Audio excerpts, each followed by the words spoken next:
함께 은혜 받을 하나님 말씀은 열왕기 하서 2장 19절로부터 25절까지 있는 말씀이 되겠습니다. 열왕기 하서 2장 19절에서 25절.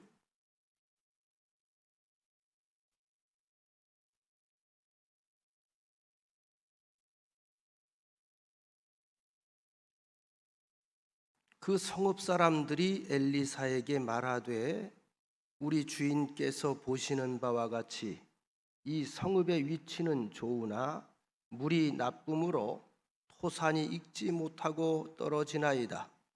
엘리사가 이르되 새 그릇에 소금을 담아 내게로 가져오라 하매 곧 가져온지라. 엘리사가 물 근원으로 나아가서 소금을 그 가운데 던지며 이르되 여호와의 말씀이 내가 이 물을 고쳤으니 이로부터 다시는 죽음이나 열매 맺지 못함이 없을지니라 하셨느니라 하니 그 물이 엘리사가 한 말과 같이 고쳐져서 오늘에 이르렀더라. 엘리사가 거기서 베들로 올라가더니 그가 길에서 올라갈 때 작은 아이들이 성읍에서 나와 그를 조롱하여 이르되 대머리여 올라가라 대머리여 올라가라 하는지라. 엘리사가 뒤로 돌이켜 그들을 보고 여호와의 이름으로 저주하매 그 숯불에서 암곰 둘이 나와서 아이들 중 42명을 찢었더라. 엘리사가 거기서부터 갈멜산으로 가고 거기서 사마리아로 돌아왔더라. 아멘. 오늘 본문에 있는 말씀으로 들어갑니다. 하나의 국가였던 이스라엘이 너무나 잘 아시는 것처럼 솔로몬 왕 이후에 두 나라로 분열이 됩니다. 그리고 시간이 흐르면서 여로보암이 세웠던 북이스라엘은 하나님의 신앙을 다 이제 희석시키고 망각하고 점점 예배는 형식화되고 우상을 섬기는 왕들의 통치가 거듭되면서 영적으로는 최악의 암흑기를 맞이하게 됩니다. 특별히 하나님께서는 북이스라엘의 제7대 왕이었던 아합 때에 엘리의 선지자를 통해서 참 많은 이적과 기적을 보이시죠. 불이 내려오는 기적이라든지 그 다음에 굶주린 자가 계속해서 식량을 공급받는 기적이라든지 많은 기적들을 그들에게 보여주셨습니다. 그들에게 있어서 그들이 믿지 않았던, 그들이 우습게 여겼던 하나님의 종 엘리야를 통해 일어나는 기적들은 하나님의 또 다른 경고이기도 했습니다. 내가 눈뜨고 지금 보고 있다. 내가 살아있다. 지켜보고 있다. 그러니 지금이라도 늦지 말고 돌아와라. 이렇게 아무리 많은 경고의 메시지를 던져주셨지만 그들의 태도에는 변화가 없습니다. 이제 그 엘리야가 자신의 사역의 때가 다 마친 바 되어서 불병거를 타고 하늘로 올라가고 그에게 남겨졌던 수제자 엘리사를 통해서 이제 그 사명이 이어지게 되는데, 오늘 이야기는 엘리야의 승천 그리고 그의 수제자였던 엘리사의 사명 승계 직후에 이제 벌어진 두 가지 사건, 그 사건을 통해서 우리에게 들려주시고자 하는 하나님의 또 다른 메시지가 있습니다. 하나는 19절로 22절, 엘리사가 스승 엘리야를 하늘로 떠나 보낸 뒤에 첫 번째 방문지였던 여리고 지방을 방문했을 때 있었던 사건입니다. 여리고 지방 사람들이 엘리사를 알아보고 스스로 찾아옵니다. 그리고 성읍의 경관, 그리고 터는 참 꿀의 땅이고 환상의 땅이고 참 천국과 같은 그러한 터이지만 물이 좋지 않아서 밭에서 올라오는 토산물들이 다 익기 전에 떨어집니다. 다시 말하면 살 수 있어요? 없어요? 없어요. 눈으로 보기엔 아주 완벽한데 먹을 게 없는 거예요. 토산이 익질 못하는 거예요. 자, 그러면서 도와달라 이렇게 요청을 합니다. 도와달라. 이 말을 들은 엘리사가 그 얘기를 듣고 소금을 조금 가져오게 한 후에 그것을 물의 근원에 뿌리고 하나님이 이 물을 고치셨다면서 앞으로 다시는 나무가 죽는 일이나 열매가 익기 전에 떨어져서 못 먹게 되는 일이 없을 것이라고 했습니다. 중요한 것은, 그리고 그날 이후 오늘날에 이르기까지 그 땅이 회복되어서 거긴 계속해서 풍족함을 유지하게 됐다는 이야기입니다. 그리고 이어지는 무대가 이제 베델이죠. 거기서 베델이라고 하는 곳으로 옮겨갔을 때에 엘리사가 길을 걸어가고 있는데 선지자인 엘리사를 바라보면서 업신여기고 놀리며 조롱을 하던 불량 청년들이 있었습니다. 청년들. 자, 뭐라고 놀립니까? 아마 이마가 조금 머리가 없었던 모양이죠. 그를 보면서 대머리야 올라가라, 대머리야 올라가라 그런 거예요. 자, 무슨 얘기입니까? 네가 엘리야 제자라며, 스승이 올라갔잖아. 야, 보니까 넌 대머리네. 너도 올라가 봐. 너도 올라가 봐. 이거예요. 그러니까 이미 이 이야기는요, 엘리야의 승천에 관한 이야기가 사방에 퍼져 있었다는 거죠. 근데 그것을 믿는 사람들이 있고 이 청년들은 믿은 거예요, 안 믿은 거예요? 가짜 뉴스로 본 거예요. 또 뻥치고 있네. 또 속였구나. 사람이 어떻게 올라갔다며? 올라갔어? 그럼 너도 올라가 봐. 너도 올라가 봐. 이 얘기거든요. 다시 말하면 전혀 저들은 하나님을 믿지도 않고 하나님을 경외하지도 않고 존중하지도 않는다고 하는 것을 변증하는 겁니다. 그렇죠? 여러분 보시면 당시의 보편적인 분위기가 어떠했는지를 상상해 볼 수 있어요. 이 아이들이 누구의 영향을 받았겠어요? 그 부모의 영향을 받는 거죠. 그 부모는 누구의 영향을 받은? 그 할아버지 할머니 영향을 받는 거죠. 그 당시의 사회적인 정서가 그러는 거예요. 지금 이 시대적 상황은 아합 왕을 지나서 아합이 죽고 난 뒤에 아하시아라고 하는 그의 아합의 아들이 지금 왕을 이어받았을 때, 여러분 대표적으로 아시는 것처럼 아합은 바알 숭배자입니다. 모든 하나님의 단을 다 훼손시키고 다 바알 단으로 만들어 놓은 거예요. 산마다 가면 그 정상에 다 단들이 쌓여 있는 거예요. 우상을 숭배하는 거예요. 죄송합니다만 그 아버지의 그 아들이지요. 그래서 전반적인 분위기가 다 그렇게 돼가는 거예요. 그런 분위기를 만드는 겁니다. 자, 이에 엘리사가 그들에겐 더 이상 교훈도 필요 없고 훈계도 필요 없지 않겠어요? 그런 마음과 그런 자세를 가지고 자기를 대하고 하나님을 대하는데, 이것도 하나님께서 명하셨겠죠. 그들을 향해서 저주를 합니다. 뭐라고 저주했는지 모르겠습니다. 그 결과 수풀에서 곰 2마리가 나와서 아이들 42명을 찢어서 죽였다고 해요. 찢어서. 얼마나 비참했을까? 얼마나 참혹했을까? 얼마나 비명소리가 요란했을까? 이제 이 본문에서 보여주는 이 2가지 사건을 다시 크게 하나님의 섭리를 통해서 우리가 2가지 주제로 나눈다면, 하나는 축복과 회복의 역사, 축복과 회복의 역사, 또 하나는 심판과 저주의 역사입니다. 그리고 굉장히 중요한 것, 이 2 사건 사이에서 가장 중요한 키포인트는 뭐다? 우리가 하나님을 대하는 태도입니다. 하나님을 어떻게 대할 것인가? 하나님에 대해서 어떤 자세를 취할 것인가? 한 부류의 사람들은 하나님을 경외해서 하나님의 종까지를 존중을 했고, 또 한 부류의 젊은이들은 하나님을 무시했기 때문에 역시 하나님의 종 선지자까지도 조롱을 했습니다. 오늘 본문이 주는 몇 가지 중요한 교훈이 있습니다.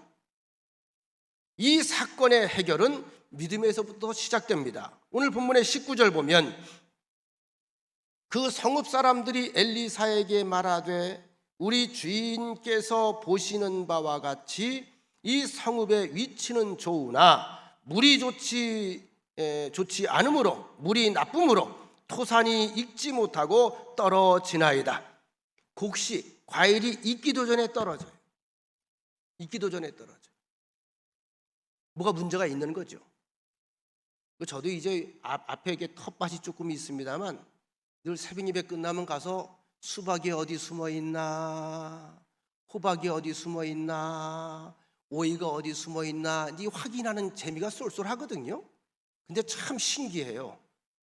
이쪽에서 안 보이던 놈이 그 다음날 여기로 돌아가 보면 거기 숨어 있어요. 생존하기 위해서 그런가 봐. 진짜 신기해. 어떻게 홀린 것 같아. 금방 보였는데 금방 안 보여. 얘가 어디로 숨었나, 발이 달렸나, 어느 날 또 이렇게 보면 보여. 보였다 안 보였다, 나 잡아봐라 그러는 것 같아. 근데 이것도요, 시기가 좀 지나가니까요, 요즘에 이제 오이를 따먹을 게 없어. 왜 따먹을 게 없나 봤더니 이놈이 조그맣게 새끼가 올라오는데, 새끼가 올라오면서 벌써 누렇게 익어. 이걸 가리켜 우리말로 얘기하면 애 늙은이가 돼. 애인데 늙는 거야.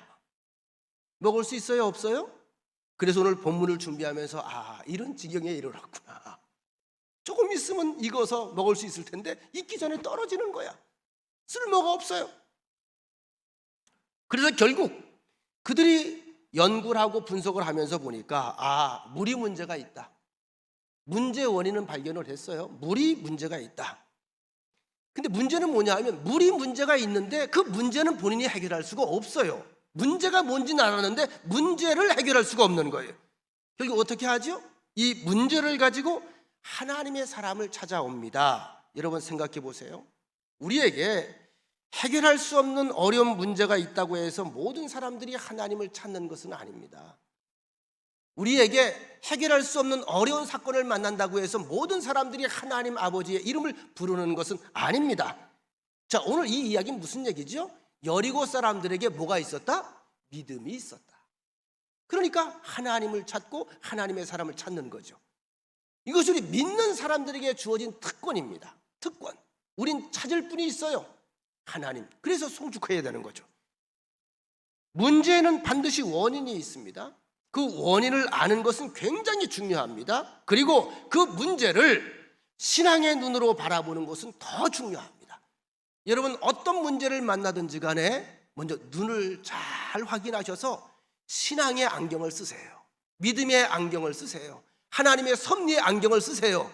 그렇게 해서 접근을 하게 되면 하나님이 개입하시는 역사가 그곳에 있게 될 줄로 믿습니다. 이 여리고는요, 유대의 여러 도시 가운데 물이 가장 넉넉해서 수풀이 우거지고 아름답고 살기 좋은 곳으로 소문이 나 있는 곳인데, 이런 행복한 천혜 조건을 자랑했던 이 땅이 물이 좋지 않아서 가축뿐만이 아니라 사람까지도 살기가 어렵게 됩니다. 근데 여러분 이것도 성경의 역사를 좀 알아야 되지 않겠어요? 이 땅이 이렇게 된 데는 원인이 있어요. 500년 전으로 거슬러 올라가야 됩니다. 여러분 기억나실 거예요. 여호수아 6장 26절에 보면 하나님께서 여호수아와 이스라엘 군대를 통해서 여리고성을 멋지게 점령하는 장면이 기록되어 있잖아요. 매일 한 바퀴씩 돌다가 마지막 7째 7바퀴 돌고 함성을 내질러라. 하나님이 다 하시잖아요.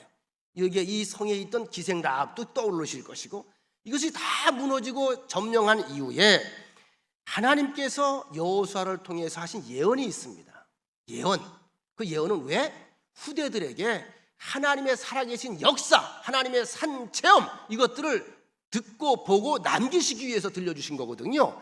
여호수아가 그때에 맹세하게 하여 이르되 누구든지 일어나서 이 여리고 성을 건축하는 자는 여호와 앞에서 저주를 받을 것이라. 그 기초를 쌓을 때에는 그의 맏아들을 이룰 것이요 그 문을 세울 때에는 그의 막내 아들을 이루리라 하였더라. 다시 말하면 하나님께서는 가나안 정복 사업의 첫 번째 관문이었던 여리고의 재건을 막으시면서 이러한 경고를 이스라엘 후대에게 남기신 겁니다. 왜 남기셨다고요? 이 말씀이 유효하다고 하는 것을 증명해 보이시기 위해서, 기념하기 위해서. 그 시대 사람들은 두려워 떨었죠. 하나님을 경외했죠. 왜? 눈으로 봤으니까. 하나님을 믿는 믿음이 아주 좋았죠. 근데 여러분 이 세월이 지나가면서 사람의 의지도 생각도 다 희석되는 거예요. 아들 때 손주 때로 내려가면서 할아버지가 말을 하긴 했는데 그 하나님이 계시다고 그러는데 에이 하나님이 어디 계셔? 이렇게 되는 거죠. 세월이 흐르면서 생각이 달라져요. 세월이 흐르면서 믿음이 달라져요. 다 희석되는 거예요. 그로부터 500년이 지난 뒤에, 500년이 지났으니까 잊어버릴 만도 하지 않습니까? 베델 사람 히엘이라고 하는 사람이 이 저주의 주인공이 됩니다. 500년 전에 한 이야기가 500년 후에 성취가 되는 거예요. 그 땅에다가 그 전설은 계속 전해졌을까 안 전해졌을까? 전해왔겠죠. 근데 문제는 받아들이는 사람이에요. 에이 무슨 하늘에 뜬구름 잡는 얘기야, 무슨 전설 따라 삼천리야, 이러고 그냥 봐, 아무렇지도 않아. 그리고 굉장히 용기 있는 척하고 그 성을 쌓다가 정말로 그 일을 겪게 됩니다. 열왕기상 16장 33절 34절 말씀을 확인해 드리겠습니다. 아방 시대 벌어진 일, 또 아세라상을 만들었으니 그는 그 이전에 이스라엘 모든 왕보다 심히 이스라엘 하나님 여호와를 노하시게 하였더라. 우상화했단 얘기죠. 그 시대에 베델 사람 히엘이 여리고를 건축하였는데 그가 그 터를 쌓을 때에 맏아들 아비람을 잃었고 그 성문을 세울 때에는 막내 아들 수굽을 잃었으니, 그 다음에 따라 하십시다. 여호와께서 눈의 아들 여호수아를 통하여 하신 말씀같이 되었더라. 500년 전 얘기잖아요. 500년 후에도 유효해요, 무효해요? 유효한 거예요. 하나님의 말씀은 세상의 역사나 세월과 상관이 없이 항상 유효함을 믿으시기 바랍니다. 자, 이러한 사건들을 통해서 하나님의 바라시는 바는 하나입니다. 이스라엘의 왕 아합, 그의 아들 아시야, 그리고 백성들이 하나님의 말씀 앞에 경외감을 가지고 다시 돌아오기를 원하는 거예요. 근데 참으로 딱한 일이에요. 저도 목회하면서 딱할 때가 참 많은 게 뭐냐면 이거 참 답답한 일이 없어요. 들을 기가 없으면요, 천둥 번개의 요란한 소리가 나도요 못 들어요. 볼 수 있는 영의 눈, 믿음의 눈이 없으면요, 아무리 큰 천지의 벽 사건이 눈앞에 펼쳐져도요 보질 못해요. 이게 영적인 세계에서 일어나는 참과 거짓의 이야기입니다. 안 들린다는 거예요. 분명히 들리는데 안 들린다는 거예요. 분명히 보여주는데 안 보인다는 거예요. 그래서 우리가 구원받는 것은 하나님의 전적인 은혜라고 고백할 수밖에 없는 겁니다. 제가 조금 아까 매트 레드먼이라고 하는 분의 내용은 송축해 내용은이란 찬양, 그 양반의 인터뷰 내용을 보면서 이 사람은 굉장히 깊은 영성을 가진 사람이다. 매일 아침에 눈을 뜨고 살면서 항상 하나님의 은혜, 송축할 수밖에 없는 이유가 항상 보인다는 거예요. 그게 10,000가지가 넘는다는 거예요. 그럼 이 사람은 행복한 사람, 불행한 사람? 행복한 사람이죠. 그게 은혜인 거예요. 그게. 자, 이 사건 이후에 하나님께서는 그에 대한 벌로 그 땅의 물의 근원을 통해서 하나님의 말씀이 무시하지 못하도록 영원히 유효함을 눈으로 보게 하기 위해서 이런 일을 하나님께서 계획하셨다는 거예요. 그러니까 이 물의 근원이 어디서부터 잘못됐다고요? 사람의 불순종, 하나님을 경홀하게 여김, 만홀히 여김, 하나님이 살아계신 증거로 물을 건드리신 거예요. 그러니까 어떻게 해요? 하나님이 고치실 수 있는 거예요. 사람 편에서 안 돼요. 당시 북이스라엘은 오늘 본문의 사건이 아합의 아들 아시아 통치 아래에서 벌어진 사건입니다. 이미 말씀드린 바대로 아합은 광적인 바알 숭배자예요. 광적인 바알 숭배자. 그 아들 아시아도 마찬가지입니다. 아시는 것처럼 그 당시에 왕성하게 활동했던 분이 엘리야 선지자입니다. 근데 엘리야 선지자가 대접을 받았습니까? 굉장히 핍박을 받았습니까? 핍박을 받았어요. 전체 정서가 그러는 거예요.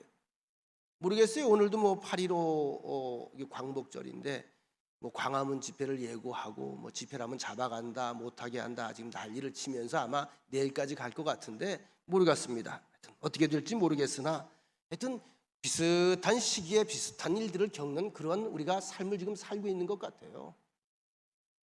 교회 못 모이게 하잖아, 그죠? 지금도 못 모이게 하잖아요. 큰일 나는 줄 알잖아요. 전철은 어떻게 타고 다니는지 물어봤어요.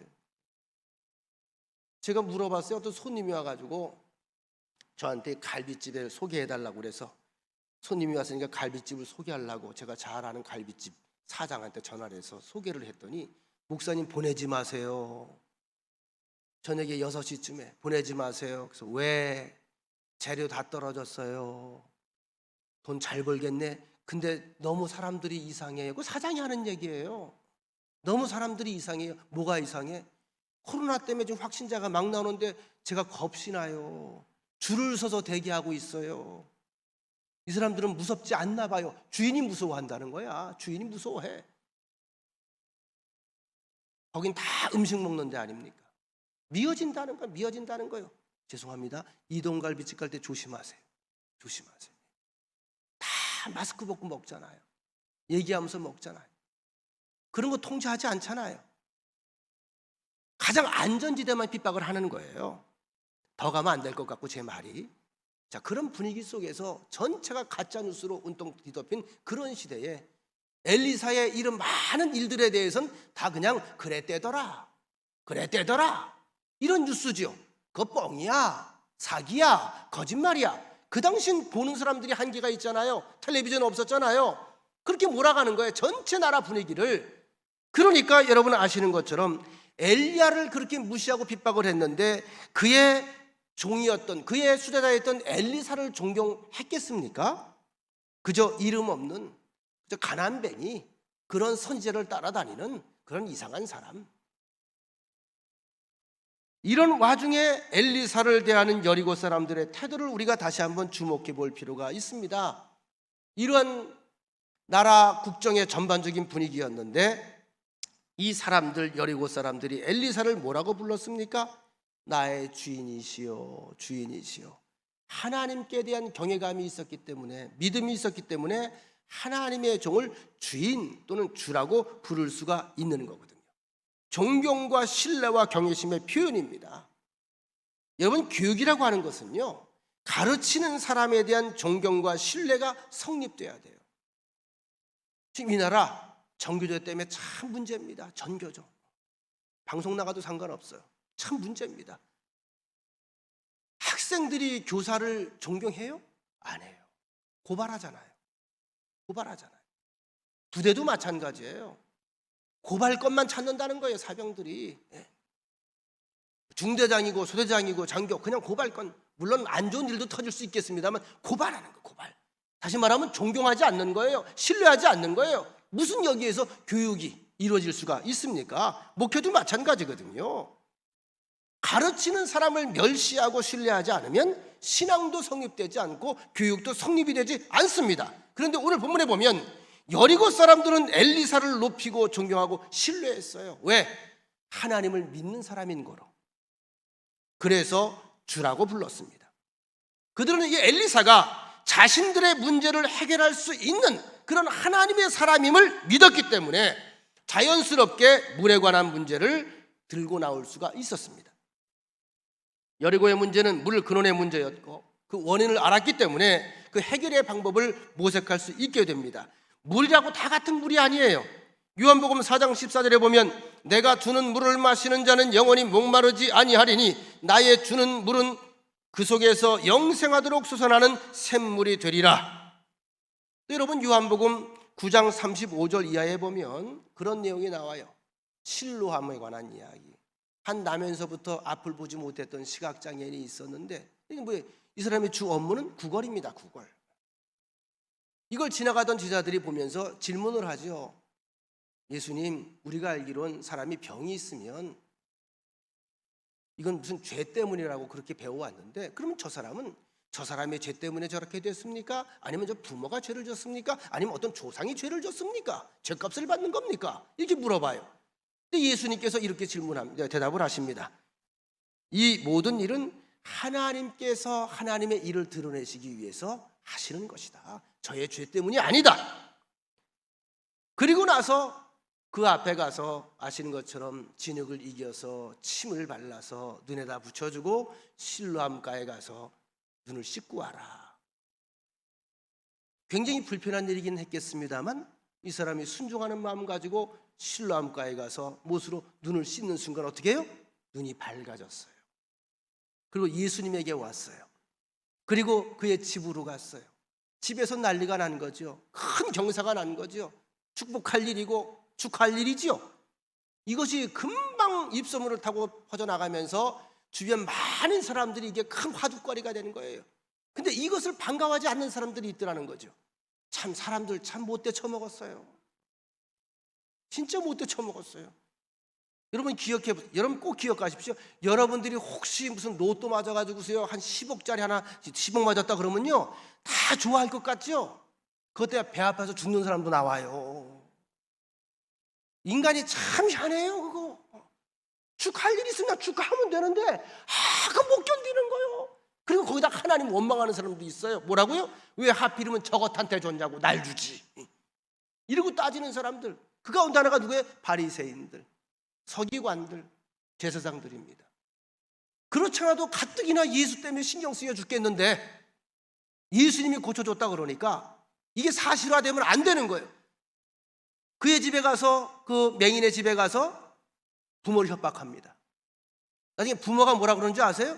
난 몰라요. 나는 누가 했는지 몰라. 우리 아들한테가 물어봐요. 그 이야기가 나오잖아요, 다. 그 아들한테가 직접 물어봐요. 물어보니까 자기는 자기 앞에 일어났던 일을 그냥 얘기하는 거죠. 나는 한 번도 앞을 본 적이 없는 사람인데, 근데 어떤 분이 오셔서 내게 발라주시고 씻으라고 그래서 가서 물을 갖다 씻었더니 눈이 밝아졌습니다. 전 그건 팩트입니다. 보세요. 나뿐만이 아니라 주변 사람들이 제가 다 앞을 보지 못했던 건 다 압니다. 지금 보고 있다는 것도 압니다. Before, After를 압니다. 이건 사실입니다. 이렇게 얘기를 했더니 이제 대제사장이라든지 바리새인들이 이 가정을 아주 죽이려고 덤비는 거예요. 입 닥쳐. 거짓말이라고 말해. 결국은 집안에서 이 사건을 어떻게 봉합하거나 수용할 수가 없게 되니까 아들을 쫓아냅니다. 야, 안 되겠다. 이래서 집안 다 망하겠다. 쫓겨나겠다. 너 빨리 가. 아무도 없는 데 가서 혼자 살아라.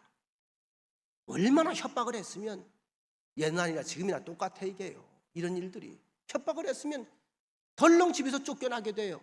이 이야기를 예수님이 듣고 그 아이를 찾아가죠. 찾아가서 묻습니다. 대화를 합니다. 네가 인자를 믿느냐? 그 대답이 중요해요. 주여, 내가 믿나이다. 왜 믿었을까요?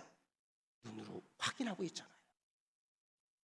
못 보다가 보게 되었잖아요. 이건 팩트잖아요. 네가 인자를 믿느냐? 주여, 내가 믿나이다. 우린 여기서 믿느냐의 질문에 믿습니다라고 대답했던 그 믿음이 눈을 뜨는 기적을 만들었다고 하는 사실을 우리가 주목해야 됩니다. 문제 해결의 출발은 믿음입니다. 믿음. 그리고 믿고 입을 열어서 고백을 해야 돼요. 이 고백의 신앙이 굉장히 중요합니다. 다시 말씀드립니다만 하나님을 어떤 하나님으로 고백하느냐, 이것이 내 믿음의 분량입니다. 위의 두 구절을 종합하면 근본적인 문제는 영원한 생명수 되신 예수님을 통해서 회복된다고 하는 거 믿으시면 아멘.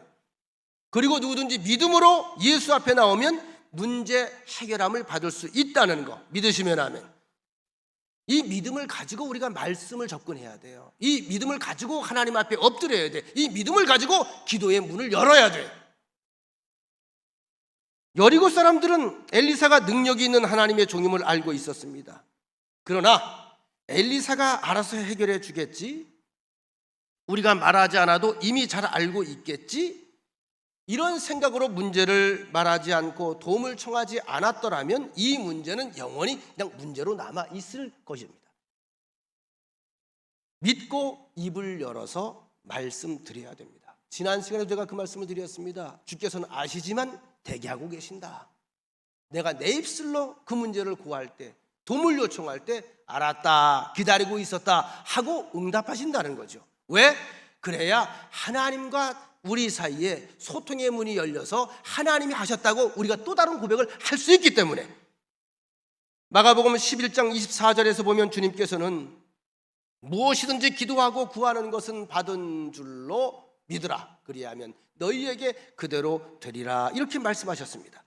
모든 사건이나 문제 해결은 믿음과 기도로 시작되고 완결된다고 하는 사실을 명심하시기 바랍니다. 따라합시다. 믿음과 기도. 믿음과 기도를 통해서 모든 문제는 시작과 끝이 다 완결이 되는 거예요.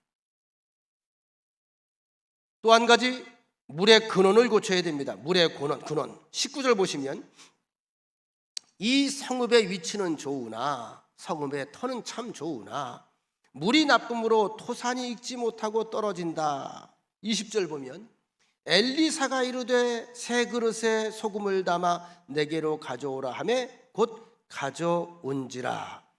여러분, 새 그릇 하면 항상 뭐예요? 아무것도 담기지 않은 거, 빈 그릇. 자, 이 빈 그릇과 새 그릇, 우리에게 무슨 마음을 가져다 주지요? 기대감입니다. 기대감, 설렘. 이 새 것이라는 게 어떤 의미에서는 참 좋은 거예요. 새 옷을 사요. 집에 와서 입어봐, 안 입어봐? 입어볼 때 그 설렘이 있어, 없어? 설렘이 있어요. 하다못해 이 시장 장에 가서 장마당 가서 가지고 온 몸빼이 바지라도 집에 와서 입을 땐 설렘이 있어요. 그래서 거울 앞에서 앞을 보고 옆을 보고 뒤를 보고 이러잖아. 막 그냥 그 흔들어 보고. 나만 그런가? 설레임. 그릇도 마찬가지예요. 새 그릇이 오면 여기에 뭘 담을까? 여기에 대한 기대감과 설렘이 또 있다는 거죠. 새 그릇에 담아오라고 하는 것은 새 부대의 새 술을 담아오라고 하는 맥락과 그 말씀과 맥락을 같이 합니다. 새 그릇, 새 부대. 다시 말씀드리면 새로 변화된 사람을 의미합니다. 구태의연한 관습, 내 고집, 내 고정관념, 내 탐욕, 가식의 그릇이 아니라 살아계신 하나님의 풍성한 약속의 말씀으로 채워진 거듭난 심령을 말하는 거예요. 자, 새 그릇에 소금을 담아와라. 다시 말하면 이 이야기는요, 우리 쉬운 말로 얘기하면, 자, 이제 하나님께서 어떻게 이 일을 해나가실지 지켜보아라, 기대해보아라.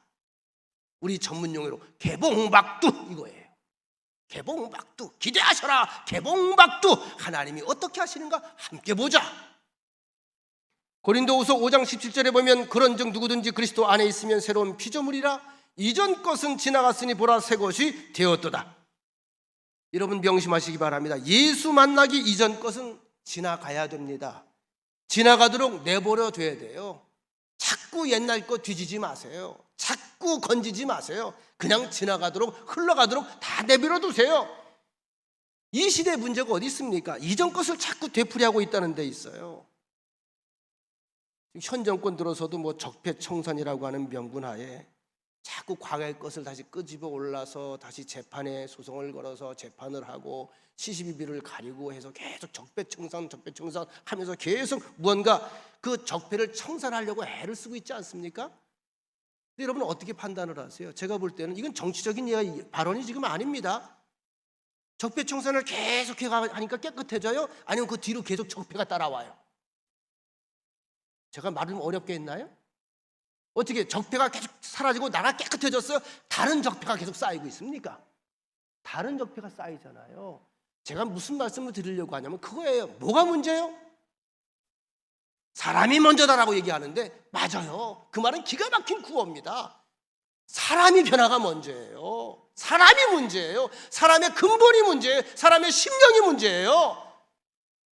무슨 재판, 무슨 이게 청산되는 게 아니에요. 사람이 새롭게 되지 않는데 무슨 그런 것들이 바뀌겠습니까? 사람이 변해서 새 부대가 되고 사람이 변해서 새 그릇이 되고 그 속에 생명의 말씀의 씨앗들이 심겨되고 담겨야 그 속에서 비전의 나무들이 나오는 거예요. 우리 기독교 뭐 하자는 거예요? 그 하나님의 생명의 말씀, 사랑의 말씀, 그 말씀을 가지고 세상을 바라보자는 거예요. 사람의 근본을 바꾸자는 거예요. 사람의 근본이 바뀌어야 된다는 거예요. 그걸 바꾸기 위해서 주님께서 십자가를 지셨다는 게 기독교의 복음입니다. 교회는 새 사람 만드는 곳이거든요. 주님의 말씀 가운데 오면 누구든지 새 사람이 됩니다.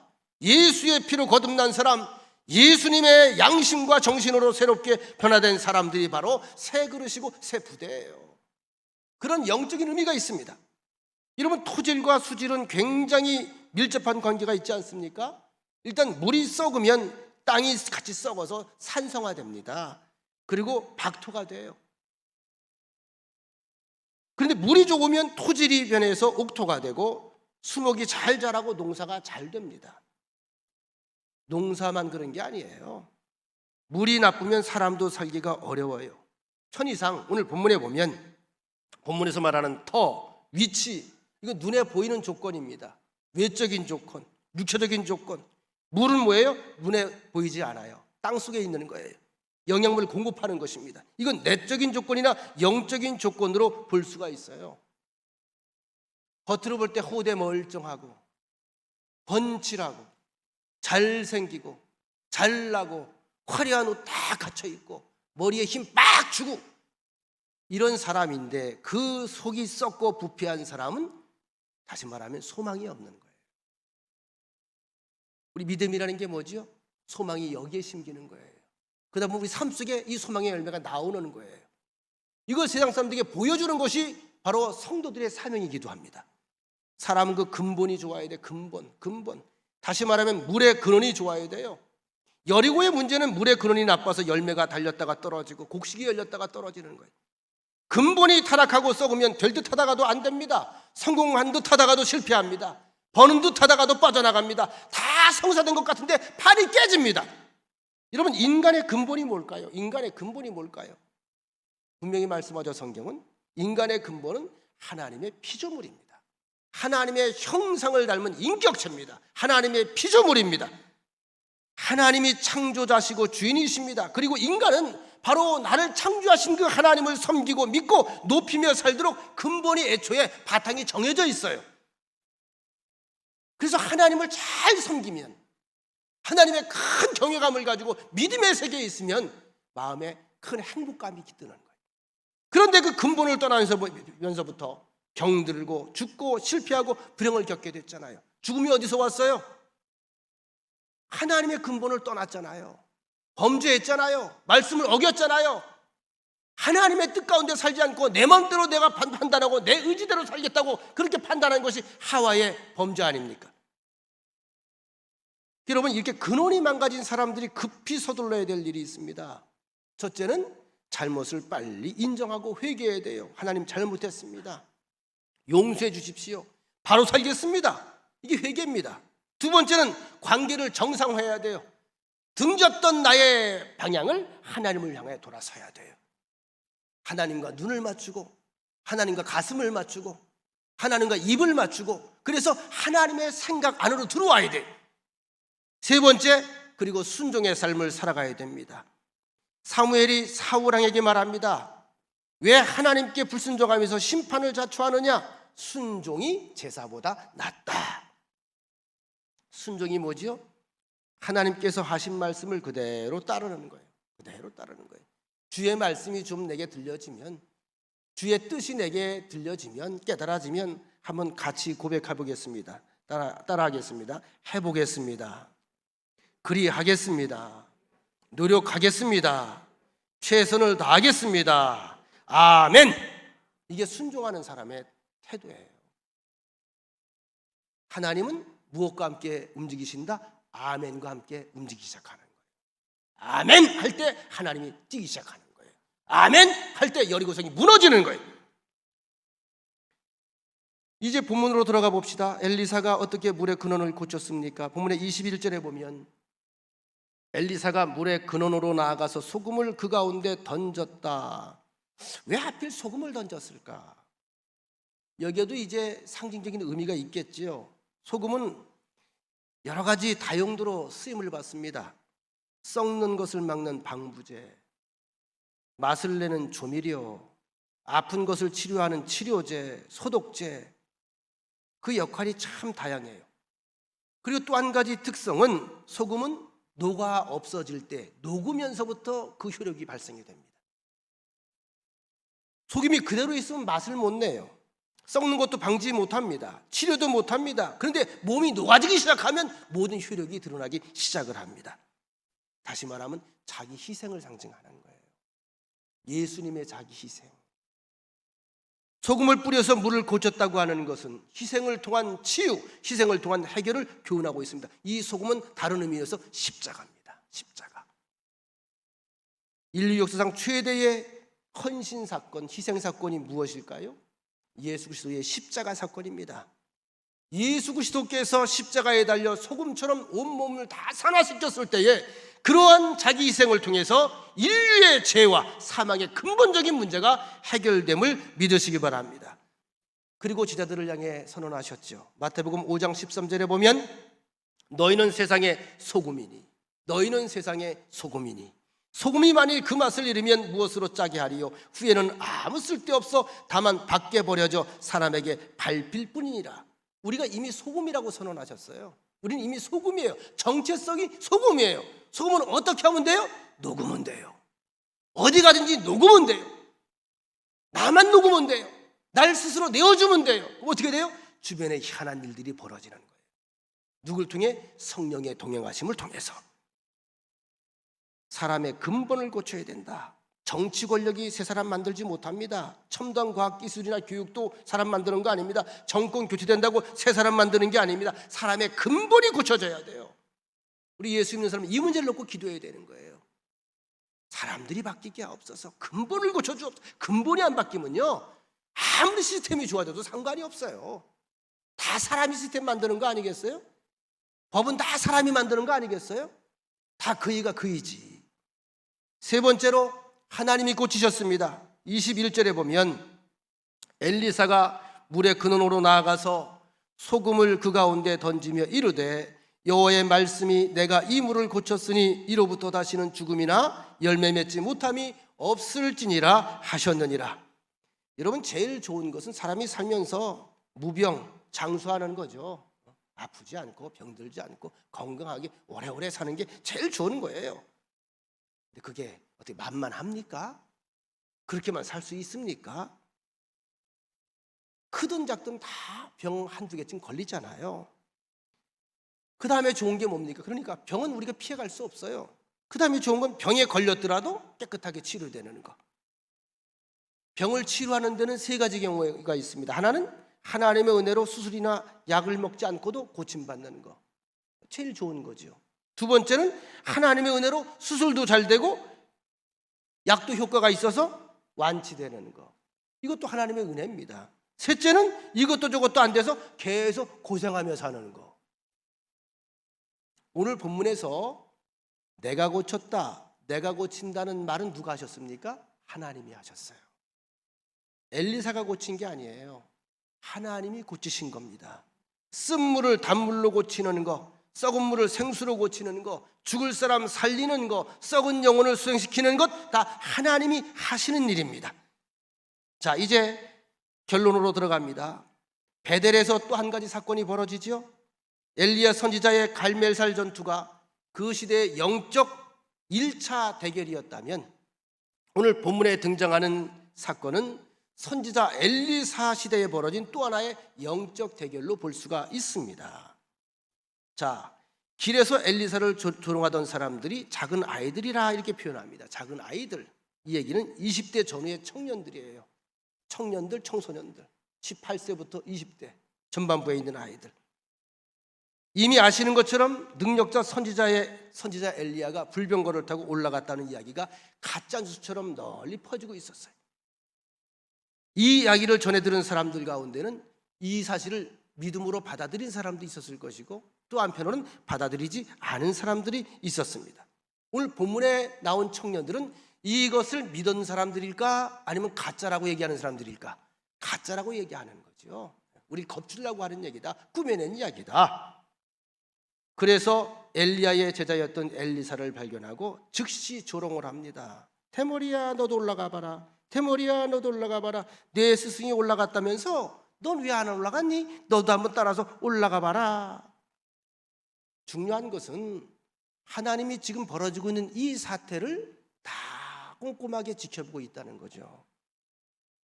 그래서 엘리사를 모욕하고 조롱한 사건은 사실 누굴 향한 조롱입니까? 하나님을 향한 조롱이에요. 그래서 엘리사의 입을 통해서 그들을 향해 저주를 하게 하셨습니다. 다시 말하면 말씀을 하신 겁니다. 그 결과 그 무리 중에 42명이 다 암곰 2마리에 의해서 찢겨져 죽었다. 언제나 그렇듯 하나님의 말씀 속에는 그리고 복음 안에는 이중성이 내포되어 있습니다. 오늘 설교도 똑같아요. 믿고 순종하면 축복입니다. 믿고 순종하면 복음입니다. 믿고 순종하면 회복입니다.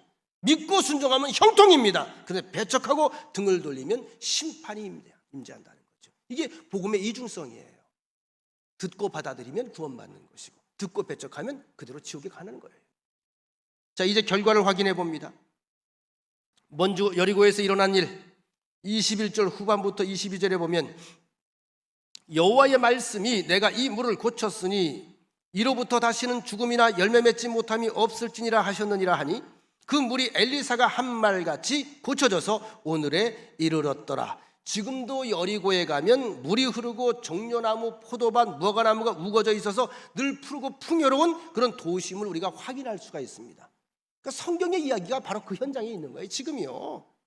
그때 받은 축복이 오늘날까지 이 땅에서 지속되고 있는 거예요. 하나님의 말씀은 그렇게 우리에게 보여지고 있습니다. 자, 문제를 만난 것은 사람이죠. 문제는 사람이 만나는 거예요. 이 땅의 삶 자체가 문제입니다. 그리고 소금을 담아오고 물의 근원에 던진 것도 사람이 했어요. 그러나 물을 고치는 것은 사람이 아닌 하나님이 하셨습니다. 부르짖고 간구하는 것 내가 할 일입니다. 기도하는 것 내가 할 일입니다. 그런데 듣고 그 일을 이루시는 분은 하나님이시다. 우리가 너무 쉬운 방법이잖아요. 문제 가지고 오라 이거예요. 말씀 듣고 순종하라 이거예요. 문제의 근본적인 해결은 누가 하시겠다는 거예요? 하나님이 해주시겠다는 거예요. 다음으로 베델에서 일어난 사건, 이런 생각을 해보지 않으셨나요? 42명의 청년들은 다 어느 집의 귀한 아들, 어느 집의 귀한 딸들이었어요. 그런데 동네 아이들과 어울려 다니다가 그날 동시에 주검이 돼서 돌아왔어요. 그 동네에 어떤 분위기가 형성됐을까요? 대성통곡하는 집이 42집이나 되는 거예요. 천지개벽이 나는 거예요. 난리가 나는 거예요. 자, 그러면 우리가 여기에서 결론입니다. 여리고의 사건과 베델에서의 사건을 우리가 보시면서 한번 비교해 보십시다. 여리고에서 물이 고쳐지는 경험을 했던 사람들에게 하나님은 어떤 하나님이실까요? 구원의 하나님, 좋으신 하나님, 우리의 문제를 해결해 주신 하나님, 우리를 도우시는 하나님, 우리의 은혜를 베푸시는 하나님. 반면에 오늘 베델에서 이 엘리사를 갖다가 조롱을 하다가 죽었던 그 동네에서 보는 하나님은 어떤 하나님으로 고백이 될까요? 찢으시는 하나님, 죽이시는 하나님, 심판하시는 하나님, 천벌을 내리시는 하나님. 보세요. 같은 하나님인데 고백이 달라지는 겁니다. 다시 한번 우리가 깊이 생각을 하고 깊이 좀 마음의 결단을 해야 돼요. 여러분과 제가 믿는 하나님은 어떤 하나님일까요? 구원의 하나님, 도우시는 하나님, 안아주시는 하나님, 용서해 주시는 하나님, 회복시키시는 하나님, 치유시키시는 하나님, 문제를 해결해 주시는 하나님, 하나님의 아들로서 하나님의 딸들로서 내게 자부심을 주시는 내 아버지. 이러한 고백이 여러분과 저에게 있기를 간절히 축원합니다. 여호와의 말씀이 내가 이 믿음을 고쳤으니, 우리 모두는 하나님께서 허락하시는 기간 동안에 이 땅에 머물러 있는 사람들입니다. 숨쉬고 있는 동안에 우리에게 사명이 있습니다. 숨쉬고 있는 동안에 하나님의 바람이 있습니다. 하나님의 계획이 있습니다. 오늘 이 시간에도 믿음을 통해서 일하시고 역사하실 통로들을 찾고 계십니다. 여러분과 제가 하나님 앞에, 말씀 앞에 아멘으로 화답함으로 통로의 문이 열려 그 속에서 성령의 동행의 흔적들이 결실로 드러나게 되기를 예수 그리스도의 이름으로 간절히 축원합니다. 기도하겠습니다. 사랑의 주님, 우리 자녀들이 하나님의 능력을 의지하고 예배를 소중히 여기게 하옵소서. 우리들이 더러운 그릇에서 새 그릇으로 변화되어서 부패를 방지하는 소금을 담고 이 시대의 영적 주도권을 잘 지켜내게 하옵소서. 저희의 가정의 물의 근원에서 오직 주님의 말씀이 흘러넘쳐 영적 주도권이 바르게 세워질 수 있도록 인도하여 주옵소서. 부족하지만, 연약하지만, 그러나 하나님의 자녀로 부름받아 순종하려고 하는 애씀이 있고 믿음이 있습니다. 작은 믿음이라 할지라도, 적은 믿음이라 할지라도, 미약한 믿음이라 할지라도 믿음의 씨를 보고 주의 역사를 이루어 주옵소서. 예수님의 이름으로 믿고 기도드리옵나이다. 아멘.